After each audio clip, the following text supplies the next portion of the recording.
All right, I think we should get started. I'd like to just start by saying, hey, if you've got questions, please feel free to ask them in the chat. If you can just go ahead and put a Q at the beginning of the question, so when Nick and I are done at the end, we can quickly scan through and find where the questions are, and we'll hopefully be able to get them all answered.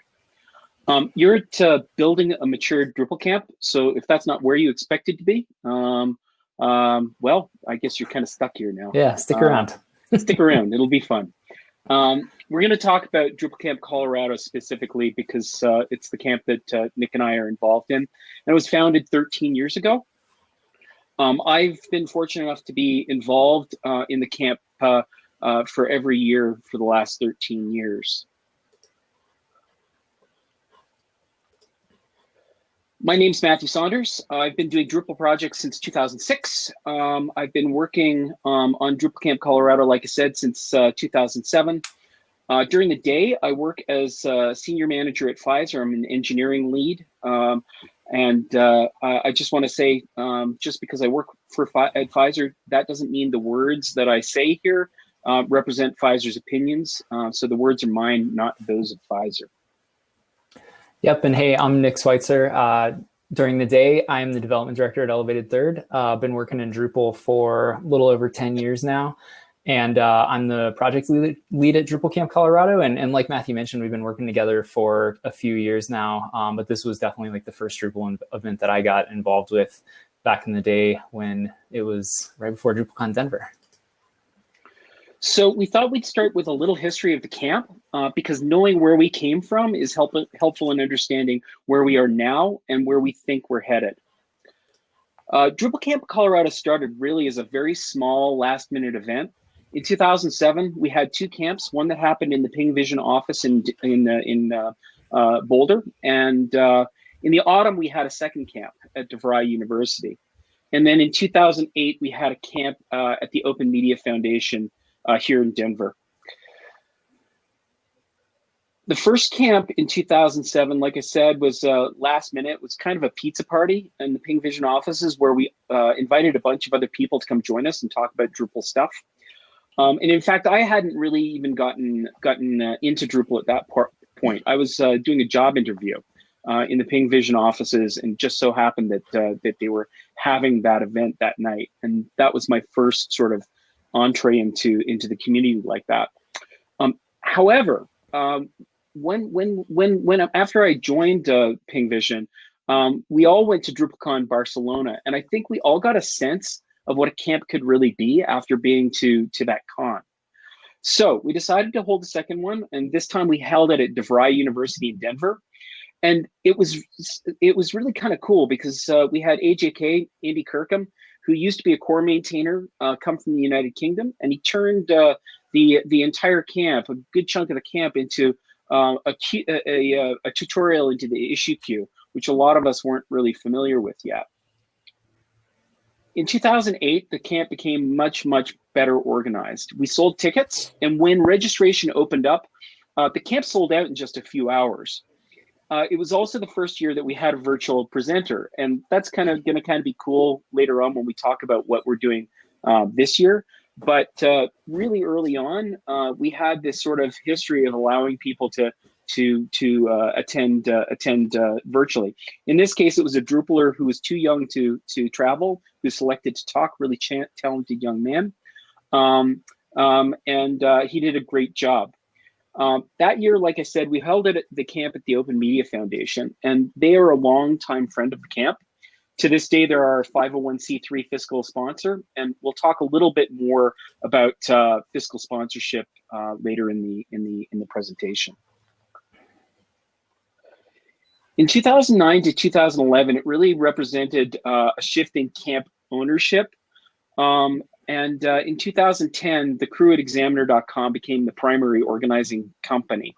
At the time, Examiner was moving Examiner.com from Cold Fusion to Drupal 7. Drupal 7 didn't exist at the time, and my team actually ended up writing about 18% of Drupal 7.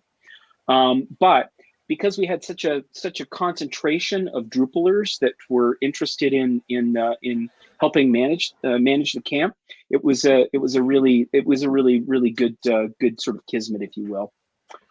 Then in 2009, the event grew to about 100 participants. We had that at the Denver PPA event center. And then in 2010 and 2011, we moved it to the Aurora campus, which is where the camp is now, and doubled our attendance.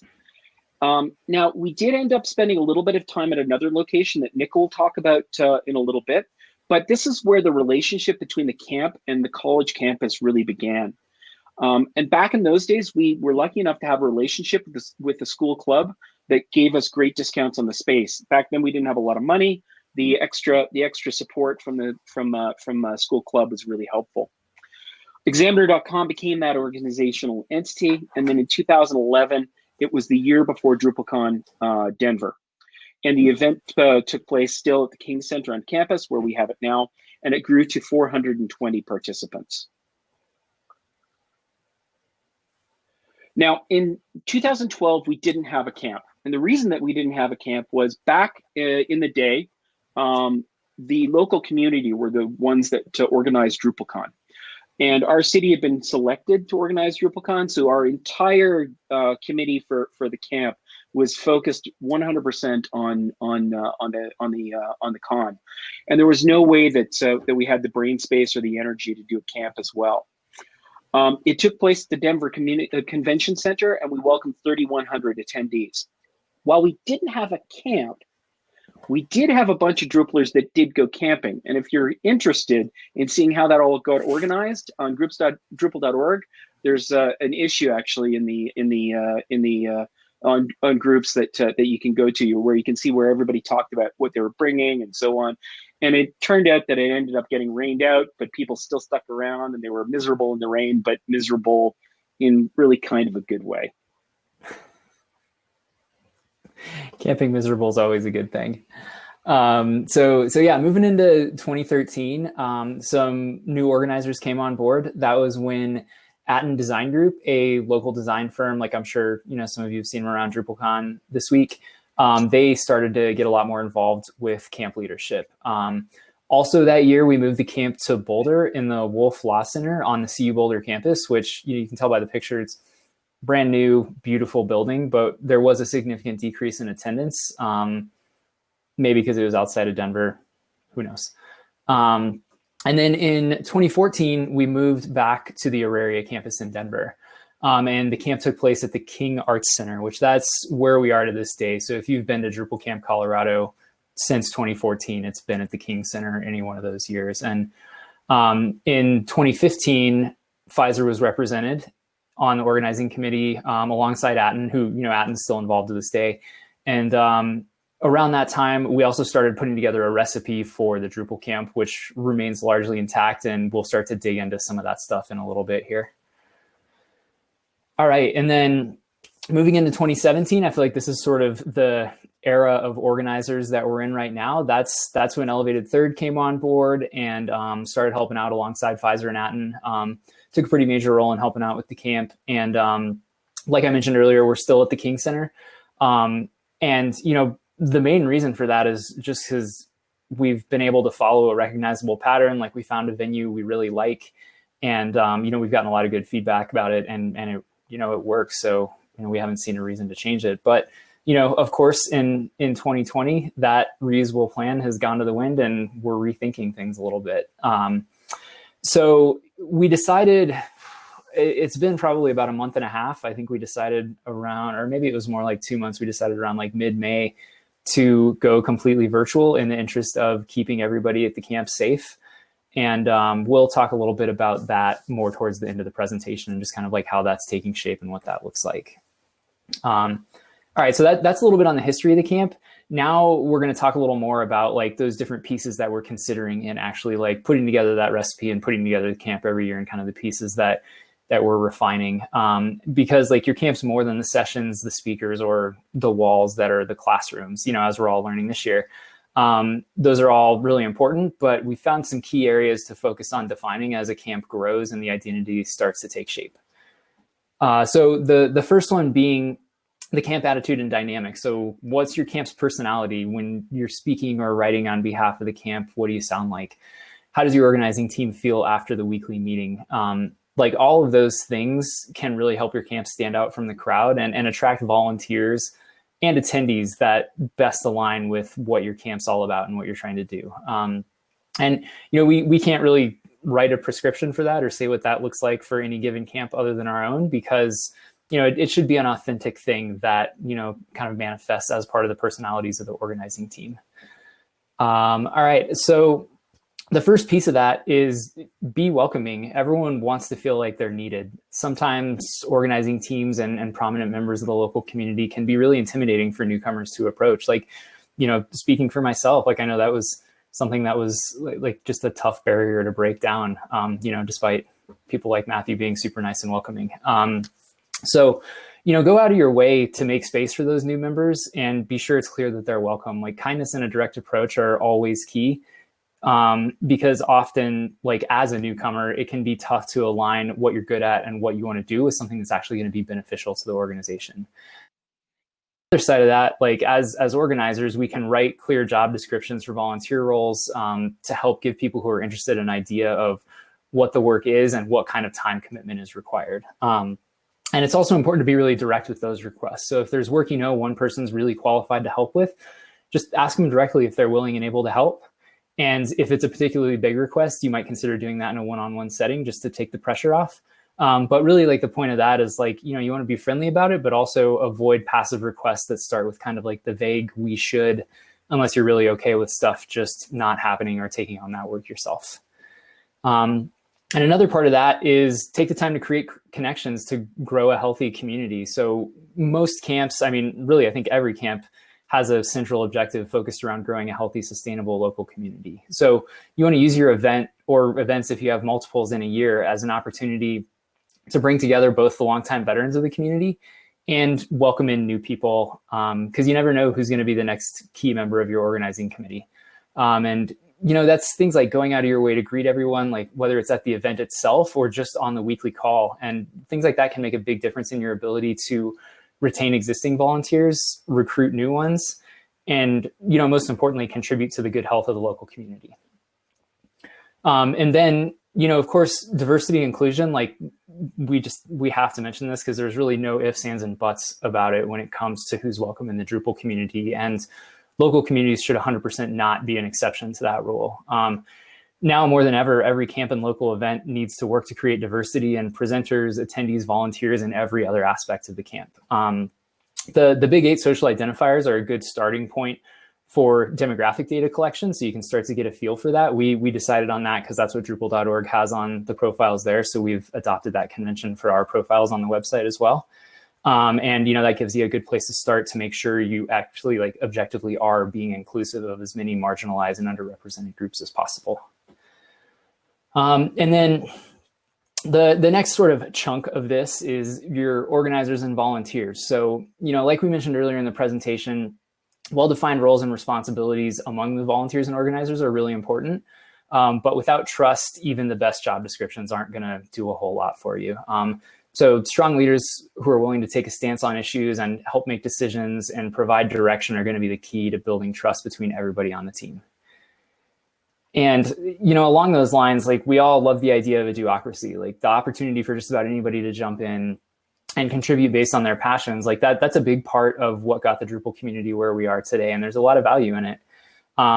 Being surrounded by individuals who share that attitude will allow you to accomplish a lot, but without clear direction and focus, the work may be significantly less efficient. So, when you involve a strong leader with a vision for the camp and a plan for what needs to be done, that'll allow you to use those hours that your volunteers are kindly donating as effectively as possible. And in planning that vision, take the time to consider what the individuals on your team are passionate about and like what they really want to do, because a passionate and talented volunteer who's also aligned with the goals of the camp is going to get a lot done. And once you've got those people lined up, like take the time to check in with them. Even volunteers who really love what they're doing can burn out if they're consistently overloaded and under pressure to deliver on a deadline. Remember that most of your team likely have day jobs, families, and other commitments outside of the camp. And volunteers do this because they love it and they truly care about the goals of the camp and the growth of the community. But a lot of times that gets people a little too excited and it can lead to overcommitment. So take the time to check in with teammates frequently and make sure like things are going okay and they're not overwhelmed. But, you know, also like balance that with a temptation to micromanage and, you know, tell them specifically what they should and shouldn't do. Because if you give your volunteers space to get stuff done, everybody wins. A code of conduct doesn't just ensure that people will behave well, but it also reflects the values of your group.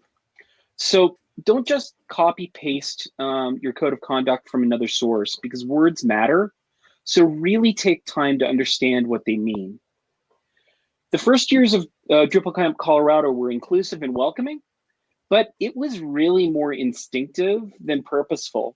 Like Nick was saying, kindness and welcomeness has been a hallmark of our camp, and that kind of put us in a good space. But in 2013, we did adopt our first code of conduct, but it wasn't published on the site until 2014. And at that point, we based our code of conduct on the DrupalCon version. And this version really stayed unchanged until 2018, when we sat down as a group and really decided that we were going to digest our code of conduct and understand and really dig into what it really meant. And then in 2019, 4 members of our team took the code of conduct training to become code of conduct contacts.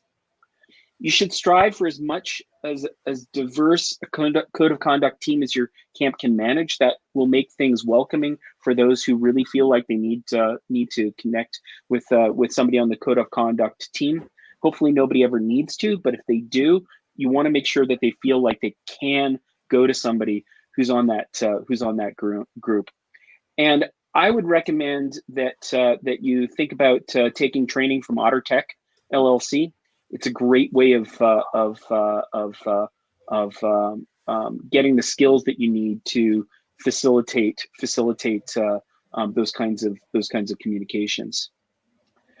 You should strive. Sorry about that. Next thing I'm going to talk about a little bit is nonprofit status. So deciding on how you structure your camp's finances is an important step in the setup of your camp. Most camps start small with tiny budgets. Usually it's people who just pull out their own credit card and you kind of figure it out. But as camps get larger and more successful, it's likely that you'll end up needing a bank account. So in the United States, there are only really 3 ways to manage this. The first is to set up a for-profit company. The second is to set up your own nonprofit. And the third is to find a nonprofit that's willing to act as a fiscal sponsor. And for us, our fiscal sponsor has been the Open Media Foundation for the last 10 or 12 years. They've been super helpful and good friends to us.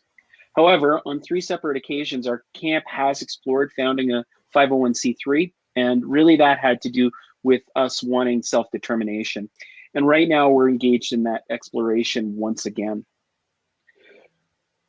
When you have your own nonprofit, the camp has a level of self-determination and control. You make your own rules, you have your own bank account, and the camp can more easily live after the founders might have left the organization. Nonprofits are able to access all kinds of donated resources like MailChimp, G Suite, and you can also get the support of organizations like TechSoup. And as a sort of cherry on the top, in the United States, when your supporters donate to the camp, they're able to take that as a tax deduction. So all of that sounds great, right? But there are downsides as well. You need to maintain a board of directors, and that means you need volunteers for these roles. And these roles aren't like being a room monitor or manning the registration table at the camp or handing out t-shirts or whatnot. This work over and above your normal camp planning. You need to keep good bank records, and you need to report your earnings each year to the IRS. And it's a really good idea to have some directors who have experience running a nonprofit, so you're not learning everything from the ground up. Plus, once your camp reaches a certain size, you may need to purchase board insurance to protect your board members from lawsuits and the like. When a camp is pretty small, when a nonprofit is pretty small, Most states protect those board members, but when you get to a certain size, you lose that protection. So basically, when you choose to have your own 501c3, you're running a business on top of your camp. All right, so next up, let's talk a little bit about cost of attendance. Camps cost money to run, but you also want to make sure that cost doesn't interfere with people's ability to attend, because we're doing it for the people. And a lot of camps do have a ticket price, and others operate entirely through donations. We've done a little bit of both over the course of the camp. So just a little bit of background. Like I mentioned, we've charged and not charged for the camp over the 13 years that we've been around. A few years ago, we adopted an individual donation model, and that includes the registrant getting a t-shirt if they make a donation of $25 or more. And that's worked well, and that's what we're doing to this day. So like, we believe that the camp should be available to anybody that wants to attend, but otherwise couldn't afford to. So, to that point, we really want to make the camp as accessible as possible. That donation model that I mentioned is meant to do exactly that, so that anybody in the local else who might want to attend can benefit from the event. And we provide an unlimited number of free registrations, and they're not specifically need-based. So anyone can attend the camp for free if they'd like just go to the website and register. And then those free registrations are subsidized by those donation registrations from what we call individual sponsors. And, like we mentioned before, they get incentivized with fun extras like the camp shirts. And last year we did raffle tickets, and they got a certain number of raffle tickets based on the amount of the donation. And then those raffle tickets got them an entry to a raffle to win this awesome t-shirt quilts that we put together from, I shouldn't even say we, I should say that Matthew put together. He did all the legwork for this, from all the boxes and boxes of previous year's camp t-shirts that he had sitting in his basement. And it was a huge hit, and something that, probably won't do it this year, because I think mailing a quilt might be a little more than we're trying to get into. But, it was just a really nice, fun sort of like personal thing that I think everybody really enjoyed. Sponsorships from supporting organizations, they really don't just reflect cash for your camp. They represent relationships within the community that can be relied on for not just money, but volunteers and speakers. The lifeblood of your camp are those relationships that you've built. So when you're thinking about your sponsors, you need to think about the value proposition that's going both ways. What do they get? What do you get? With your other camp organizers, work out a roster of benefits for your sponsors that is easy to understand. Set up a tier of sponsorship levels with increasing levels of benefit, but ensure those are benefits that you can deliver on, because overpromising can happen with the best of intentions, and that can lead to trust issues in the future. So you really want to always promise what you'll do and then follow through with those promises. Remember, these are organizations that you'll want support from year after year. What you'll want to do then is put together a prospectus of these benefits. It doesn't need to be anything fancy. We've done as simple as a Google Doc, and then post a link from that perspective in your campsite. Simplicity is a key here. So larger nonprofits often will use customer relationship management packages like Salesforce or Zoho. And there are also some free open source CRMs available like Sugar CRM and Civi CRM. But your organization isn't likely to be large enough to need any of these tools. So start simple. A shared Google spreadsheet has worked well for DrupalCamp Colorado for over a decade. And then once you've got a sponsor committed, try to avoid the conversations around the check being in the mail. So once you've got them committed, make it super, super simple for them to pay online using a tool like Stripe. All right, next section we'll talk about is marketing and outreach. So marketing can mean really different things to different camps depending on the camp scale and the resources that they have available to publicize and actually produce content. For the purpose of this talk, we're not going to get into specific recommendations around marketing tactics and channels, because those are important to consider, but there's just so much there that can be so specific. And so instead, I'm just going to talk real briefly about a few high-level considerations when you're thinking about who, when, where, and how to talk about your camp. So first, a little more on like the personal outreach side. Like, start by considering what makes your camp unique. And really, that might be something as simple as the fact that you're the only Drupal resource in your immediate area. And that might be 100, 250, or even 500 miles, depending where you're located. So one thing that makes every camp unique is the local identity and flavor the organizers bring to creating that camp experience. So with that in mind, consider that your attendees probably aren't looking for a mini DrupalCon with repeats of all that same content. And, of course, there's going to be overlap, and, there's lots to be said for like sessions in multiple places, but take the opportunity to find and promote up-and-comers in your local community who might not have as much confidence or skill that you might be able to coach if you have the time. Because there's probably a lot of people you don't know working on interesting things and talking about interesting things in your community. And really, in considering that, don't underestimate the power of one-on-one outreach.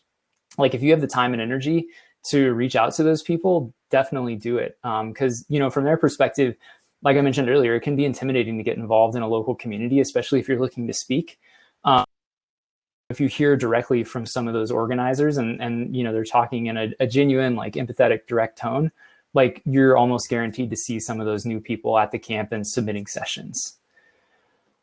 And so, next, extend that identity beyond that outreach. So, we covered reaching out to potential attendees and speakers.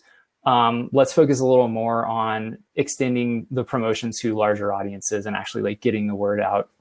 So there's a lot of different places you can publicly promote your camp. We keep it pretty simple, and we've had a lot of success promoting the event and interacting with attendees in social channels they already use. So for us, it's mainly Twitter, like LinkedIn to a slightly lesser extent, and then Slack, because there's a lot of people hanging out in various Drupal Slack organizations. And we've also found that frequency is almost just as important as the content of the messaging. So like if you're posting once every 2 weeks, you're really not ever going to be top of mind for people. So when you're creating content, consider smaller chunks more often. You can do things like promote individual sessions or promote speakers or even small bits of trivia about your event. Like how long it took Matthew to cut out 500 squares of t-shirt or whatever.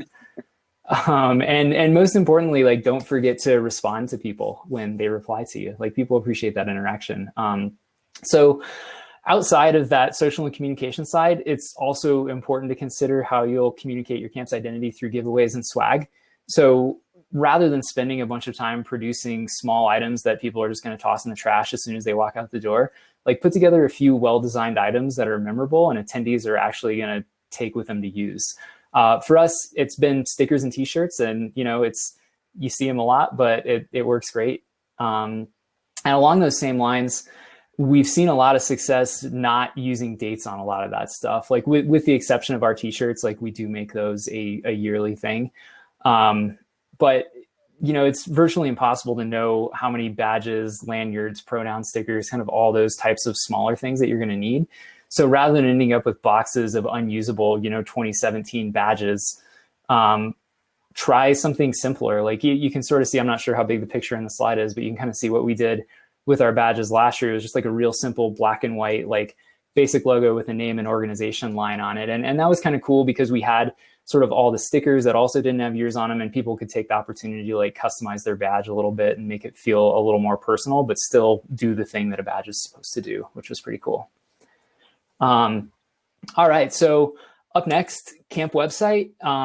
This is probably the bane of a lot of organizers' existence. I'm really psyched to hear that the organizers working group has something going on this. Really excited to see what they come up with. And of course, happy to help out if anybody's listening. I am. Yeah, Matthew's listening. So, and the big thing, like, and I'm sure we all feel this a little bit, but an event with such a heavy emphasis on web development and design, like, it's easy to get caught up in the trap of biting off way more than you can chew.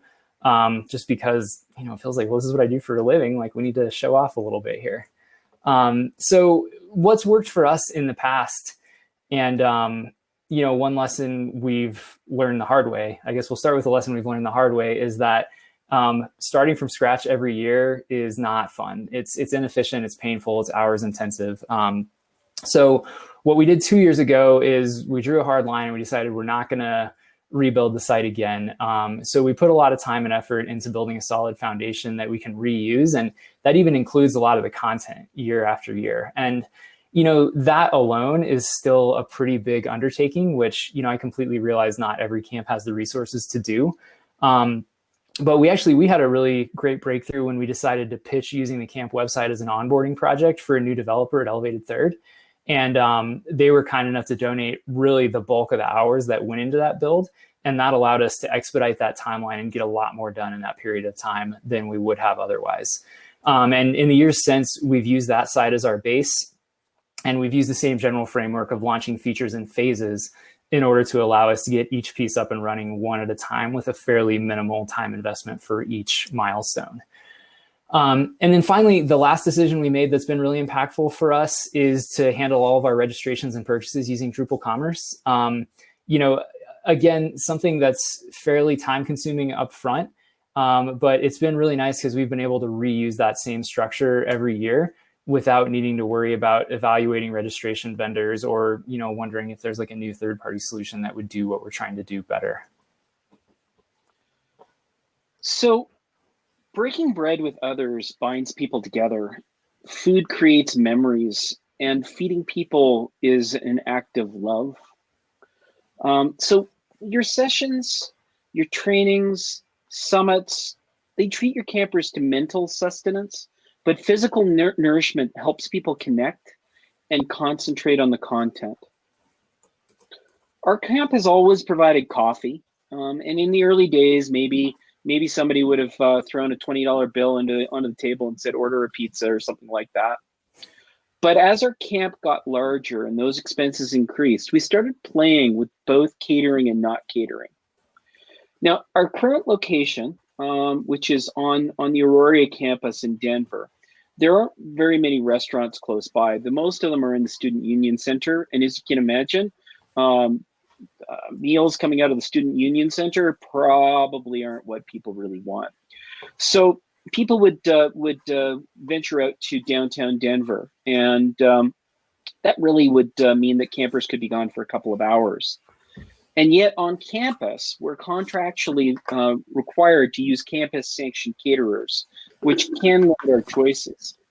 In fact, one year, we arranged to have a barista come in to do pour-overs, and we found out at the very last minute that because another caterer on campus did coffee, we weren't allowed to use that because the food services didn't recognize the company. So if you're in a situation like we are, make sure that you understand your venue's rules around food or drink. All of that said, after flipping back and forth, in 2019, we decided that providing lunches was the right way to keep campers on campus. Summers in Colorado are glorious. And in downtown Denver, there's so many options for patios, open air rooftop restaurants. And I'll tell you, when you're sitting on one of those patios with a few friends and you're eating a good meal and having a chilled adult beverage, it really doesn't make you too excited to return to campus, no matter how awesome the content is. However, sharing food at your venue opens up opportunities for campers to spend more time with more than just one group. So when people go off to restaurants, they're likely to just stick around with the small group of people that they go to the restaurant with. When you provide food on campus, it creates ways for people to make new friends, build professional and personal contacts, and so on. Really, if you're catering, you need to make sure that when you're building your camp website, that you include on the registration form dietary restrictions and preferences, so you can ensure that the caterer can provide options for everyone. And then announce at the beginning of lunch that you've ordered meals for those with dietary restrictions. And if you haven't ordered a special meal, please leave it for those who have ordered those meals. Like last year, the falafel wrap was just astounding. It was so good. And people really wanted to take the vegetarian and vegans falafel wraps, and we had to kind of put our foot down because it would have meant that some of our friends wouldn't have had food. So we've ordered in wraps, we've had pizza, And one year we even had Pit Barbecue come in, and the Pit Barbecue did jackfruit, barbecue jackfruit for people who wanted vegan options. So there's all kinds of things that you can do that are creative. And remember, it's better to order too much food than too little. You want to make sure that you have enough for everybody. But inevitably, this means leftovers. And last year, we way over ordered on pizzas and salads. But a few quick phone calls, we found out that one of our local homeless shelters was happy to have pizzas and sides for people staying at the shelter that night. So into the organizers, one of our organizers' SUVs, the food went, and off to help feed people in our local community who might not have had a meal that night. The lesson here is to know where those leftovers might make the biggest impact, so you know who to call. All right, so that's a little bit about just like the framework and the points that we're thinking about. We'll jump into where the camp's at now, and I'll speed up a little bit through this section because I know we're getting a little close on time and we've got a few questions. But you know, we mentioned virtual camp. We'll get to that at the very end of this section. But for now, let's talk a little bit about the current state of the camp. So first thing we'll talk about are summits. This was a pretty new undertaking for us as a camp. We started them in 2017. With a single summit for nonprofit, government, and higher ed. And we had a really good turnout that year. And there was a lot of interest in breaking those verticals into their own summits to allow community members in those verticals to go deeper in their specific areas of focus.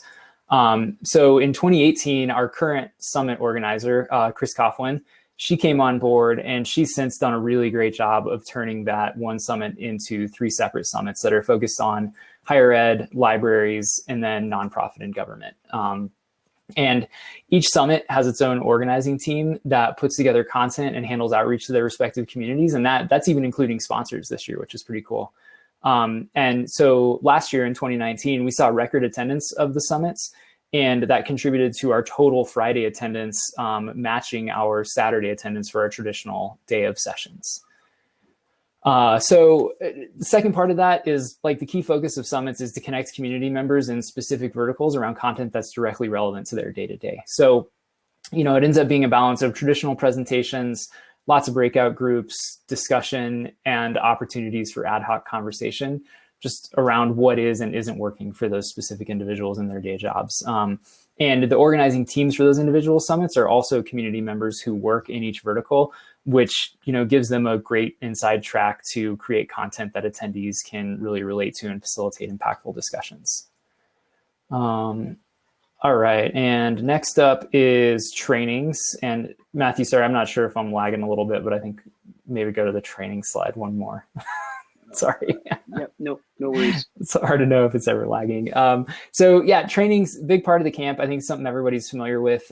We've done these for quite a while. They take place on Friday with the summits as well. And they're different each year, but they're always focused on a deeper dive into content that can help new learners gain practical skills. So we really focus on supplementing the relatively bite-sized content from sessions with something where new Drupalers can go a little bit deeper, and experienced community members can take the opportunity to brush up on skills and then maybe also connect with those newcomers as a mentor. So similar to summits, trainings are also a more intimate, focused environment that allows all the participants to go deeper in a setting where that doesn't feel quite so uncomfortable and they can be a little more casual about it. And then, you know, the next piece of that is, you know, we want the trainings like the camp to be accessible, but we also want people to be committed because they do require a larger commitment from both the trainers and the attendees. So, you know, a lot of times trainers are attending the camp from out of state, not this year, but in the past, and employers aren't always able to cover the costs associated with that. So, you know, we also see the same thing on the participant side, and we want to be sensitive to the fact that not everybody who's attending works for a company who's able to cover the cost of registration, and we don't want that to be too big of a barrier to entry. So, you know, we found that soliciting training sponsors is a great way to address some of those concerns. In a lot of cases, the trainer's organization will sponsor the training, which allows the trainer to attend and teach with no additional expenses to the camp, which is, you know, awesome and generous. And when that's not the case, our organizing team also works to solicit training sponsors who can help balance those costs from outside of that organization. And that's really allowed us to always charge a pretty reasonable fee for the trainings, which has just about always been about $25, which is enough expense that people are going to commit and show up, but it's not going to be prohibitively expensive. Awesome session content is really important for a camp to really shine. You need to have a wide variety of topics, unless your camp is focused on a single thing like DevOps or backend development or front end or non-development content, developer content. But that isn't the only kind of diversity that matters. At DrupalCamp Colorado, we strive to give underrepresented groups a voice at the camp. And it would be easy for us to just have a bunch of middle-aged guys show up, but that robs us all of deeper conversations that can help us all be nourished and grow. But session diversity is essential as well. Our community is comprised of managers, owners, developers, project managers, and so much more. So when you're putting together your content, ensure there's something for everyone. And also make sure that you spread the content evenly across your different lecture rooms so similar content isn't clustered at the same times. Remember, the camps are social. They are opportunities for people to get together and network. These professional and personal connections are essential for healthy work and social lives of the campers. Remember that people are critical. Some people come to the camp and never go to sessions except for the plenaries. Why? Because they meet with people at the coffee stations and the bothrooms, the coder lounges. These are chances for people to meet in terms of their careers as people collaborate, connect, and share.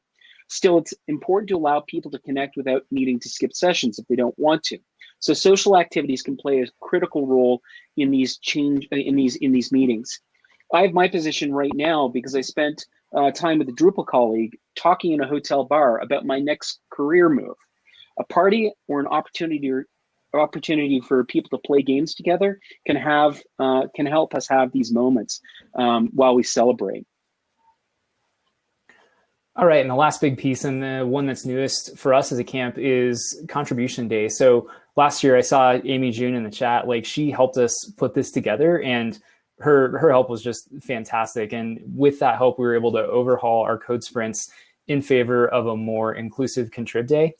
And that included a first-time contributor workshop that Amy June led, and then we had multiple maintainers on hand as well who could help anyone who was interested in getting involved. And that allowed us to create a space where nobody just sat wondering what they could do or how they could get involved. And developers and non-developers were all able to sit around the same tables and engage in work that they were interested in that benefited the Drupal project, regardless of whether that was documentation, testing, like reviewing patches or writing code, or even like something beyond that. So that was great, and something we're definitely looking to continue this year. Our camp planning was in full swing in March. Our contracts were signed. We were using our camp recipe to organize another fun and successful camp. But at one point in March, we asked each other, is it safe to hold the camp in person? Do we want to gather? Will the King Center even be open for business in this summer? Do we really want all this uncertainty while we plan? So we talked about a virtual camp or a hybrid camp. And ultimately, we did what any community should do. We asked our people. And about 6 weeks ago, we sent out a survey to past campers and said, do you want to meet in person or would you prefer to meet virtually? And overwhelmingly, the response was, let's have a virtual camp. Initially, this was pretty depressing, but as we got back to trying to figure out how to make a fantastic camp, we got excited. It opened up opportunities for speakers we wouldn't normally have thought about to attend it.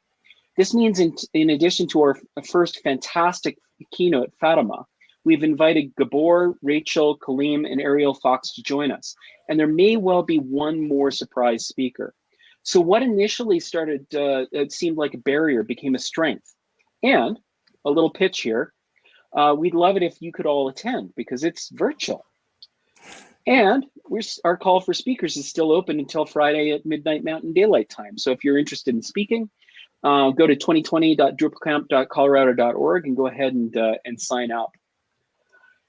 Thanks everybody for spending the last 45 minutes or so with us. Please fill out the session evaluation. We've created a shortened link for you to make it easy, bit.ly/campco. And I think we've got like a minute for questions. However, my understanding is they're not going to kick us out anyway. So let's go ahead and see whether we can answer some of the questions. Yeah, let's see, scrolling up there now. I know the first one was a question about how we did the quilt. So you should talk about that, Matthew. So the quilt was pretty fun. I I was trying to figure out what the heck to do with all these t-shirts, and Nick is right. Like I had three of these giant boxes of t-shirts in our basement, and I saw online somebody who's talking about a quilt that they did of all of their favorite sports teams. And you know, I pinged him online and said, where'd you get the idea for that? And turns out there's a company in the United States called Project Repad. And what they do is if you send them t-shirts, they'll do a quilt for you, but they'll charge you an absolute fortune. However, if you cut out all the quilt blocks for them, the right size, suddenly the price goes from being really expensive to being pretty reasonable. I think the queen size quilt that we put together cost about $200, maybe a little less than that, 180 bucks. After all was said and done, and it's gorgeous. It's a beautiful quilt, and I'm pretty proud that we were able to reuse something that might have just ended up as rags at some point or another. Yeah, definitely. It looks like up next from Raul, how are you handling the offering for potential and past sponsors in the midst of a virtual event? I can maybe start there and then I'll pass it off to you, Matthew. Yeah, I mean, like, to be totally honest, it's been a struggle. And I think we've had a bit of a breakthrough even just in the past week in some conversations Matthew's had around the con, finding out that Hop-In is accessible to camps. We were thinking that only the pro version was available and it was prohibitively expensive. But knowing now that we're able to have Hop-In, we're really seriously evaluating that and hoping we can go that direction so that we'll get a similar virtual exhibit hall to what DrupalCon has had. And, you know, we're focusing on some other things, like we decided to mail out t-shirts this year, which is like a pretty big commitment, but we're putting our core and Contrib sponsor logos on that, which are our two higher levels. And then we're doing a few other smaller things that that are escaping me right now, but we've got our updated prospectus linked on our sponsors page if you want to take a look and see how we handled that. Yeah, I think you covered it. Cool. Anybody else got any other questions? Looks like that's about it. Nice. Right. Well, yeah, thanks for sharing the final moments of DrupalCon with us. This was great. Yeah, this was fantastic. Thanks for joining us. And if you have any questions outside of this, when you think about them, both Nick and I are really, really accessible, easy people to talk to. You can grab us both, either one of us, on Slack. Or drop by our weekly meeting every Monday at 4 Mountain Time, 4 p.m. Mountain Time. Everybody's welcome. I mean, if you want to know where to go to do that, just jump on Drupal.org, and we manage everything in the Drupal issue queue. So you'll be able to see what we're doing, when we're doing it, and how we're doing it. All right. Thanks, everybody. It was a pleasure. Have a great week.